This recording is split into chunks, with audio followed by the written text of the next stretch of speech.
अनादिकाल से विषयों के संस्कार मन में हैं और विषयों की इच्छा होती है। प्रत्येक विषय की कामना के साथ ही मन उसकी पूर्ति के लिए व्याकुल होता है। पूर्ति हुई, व्याकुलता मिटी, पर ये मिटेगी थोड़ी देर के लिए ही, क्योंकि उतनी देर तक आत्मा की छाया मन पर पड़ी थी। जैसे हिलते हुए दर्पण में मुख नहीं दिखता, स्थिर होने पर दिखने लग जाता है, वैसे ही चंचल मन में आत्मा का सुख प्रतिबिंबित नहीं होता। जब मन दर्पण थोड़ी देर के लिए शांत होता है, तब उसका हिलना बंद होकर आत्मा का प्रतिबिंब उस पर पड़ता है। फिर कुछ क्षण के बाद दर्पण हिलने लगता है। इसी तरह विषय की पूर्ति, सुख, फिर विषय की कामना और व्याकुलता, यह चक्कर चलता रहता है। असल में वो सुख भी छाया है, असली नहीं। असली सुख तो उस वस्तु में है जिसकी छाया पड़ती है। वह परम वस्तु है भगवान। लीला वस्तुओं के पाठ का नियम लेकर साधना करनी पड़ती है। एक वाक्य पढ़ा और फिर उस चीज का 1 सेकंड मन में चित्र बांध कर देख लिया। फिर दूसरा वाक्य पढ़ा, उस वस्तु का चित्र बांध कर देख लिया। तीसरा वाक्य पढ़ा, उस वस्तु का चित्र बांध कर देख लिया।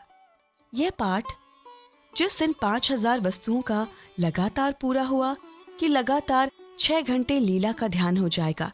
जैसे राधा कुंड का जल चमचमा रहा है, कुंड पर कमल के फूल हैं, कमल के हरे हरे चौड़े पत्ते हैं, नीले, लाल, उजले 3 तरह के कमल हैं। कमल के फूल पर काले काले भौरे मंडरा रहे हैं। पवन के कारण कमल की डंडी हिल रही है। कमल के फूल के पास एक हंस बैठा है। हंस उजले रंग का है। हंस बोल रहा है। राधा कुंड बहुत लंबा चौड़ा है, पूर्व की ओर करीब 1 फर्लांग लंबा है। इस प्रकार प्रतिदिन नियम से करना चाहिए, आनंद आए या ना आए। मन की बदमाशी से कभी कभी जी उबेगा, पर तुले रहने पर मन फिर लग जाएगा। और भी युक्तियां हैं, जैसे भागवत का पाठ करना हो। अब प्रत्येक श्लोक पर एक बार प्रिया प्रियतम की छवि का चित्र बंध जाएगा, तब दूसरा श्लोक पढ़ेंगे। इस प्रकार यदि 12 अध्याय पाठ का नियम हो तो 3 घंटे ध्यान हो जाएगा। 18 अध्याय गीता पाठ का नियम हो तो 3 घंटे बीत जाएंगे। पर होगा लगन से करने पर ही। लगन के लिए, तत्परता के लिए एक युक्ति है। वह यह कि नींद खुलते ही हृदय से श्री प्रिया प्रियतम से निवेदन करें कि अब जीवन तुम्हारे हाथों में है। और फिर एक काम करें, एक रुमाल बराबर पास रखें, उसमें गांठ बांध दें। गांठ देते समय ये पद गाते रहें, नंदलाल सो मेरो मन मान्यो, कहाँ करेगो कोई री। हो तो चरण कमल लपटानी, होनी होय सो होय री। गृहपति मात पिता मोहित रासत, हसत बटाऊ लोगरी।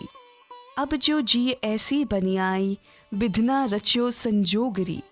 जो मेरो यह लोक जाएगो, अरु परलोक नसायरी।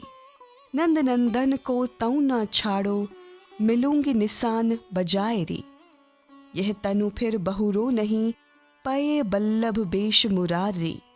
परमानंद स्वामी के ऊपर, सरबस डारो वाररी।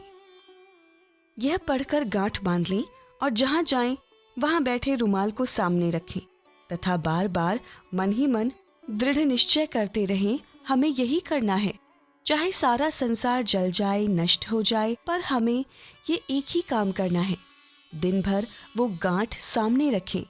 प्रातःकाल फिर उठकर उसे खोलें, खोलकर फिर पद गाते हुए बांध दें। इससे बड़ी सहायता मिलती है। किसी को पता भी नहीं चलता कि गांठ किस लिए है।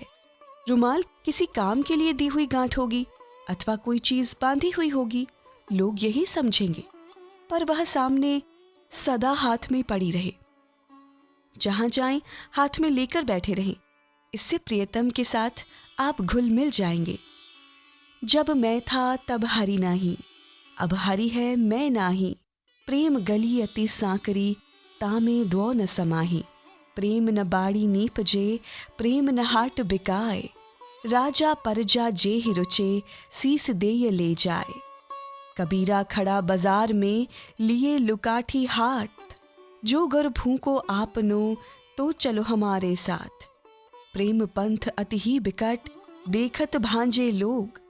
कौ के बिरले चली सके, जिन त्यागे सब भोग। बिल्कुल संसार की दृष्टि में निकम्मा हो जाना पड़ता है, तब रास्ता तय होता है। फिर तो एक से एक युक्ति सूझने लगेगी। सोचिए, एक दिन तो सब छूटेगा ही। फिर इससे बड़ी मूर्खता क्या होगी कि हम ऐसे नश्वर पदार्थों के पीछे अनमोल जीवन व्यर्थ खो दें। पर खोते ही हैं। विषय अनादि काल से मन में धंसे हुए हैं और मन एक बार फिर भगवान में नहीं फंसा। नहीं तो जिस दिन फंसा कि बस विषय स्वाहा हुए।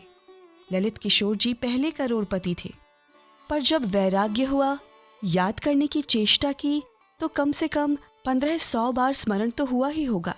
पर जब वैराग्य हुआ और प्रिया प्रियतम का रंग चढ़ा, तब उन्होंने गाया, बन बन फिरना बेहतर हमको, रतन भवन नहीं भावे है। लता तरे पड़ रहने में सुख नाहिन सेज सुहावे है। नारायण स्वामी तो कहते हैं, जाहे लगन लगी घनश्याम की, धरत कहूँ पग परत किते हूँ, भूल जाए सुख धाम की। छवि निहारी नहीं रहत सार कछु, निस दिन पलछिन जाम की। जित मुँह उठे तिते ही धावे, सुरती न छाया धाम की। अस्तुति निंदा करो भले ही, बैंड तजी कुल गाम की। नारायण बौरी भई डोले, रही न काहू काम की। पर इन सबको जीवन में उतारने से ही काम बनता है, बातें करने से नहीं।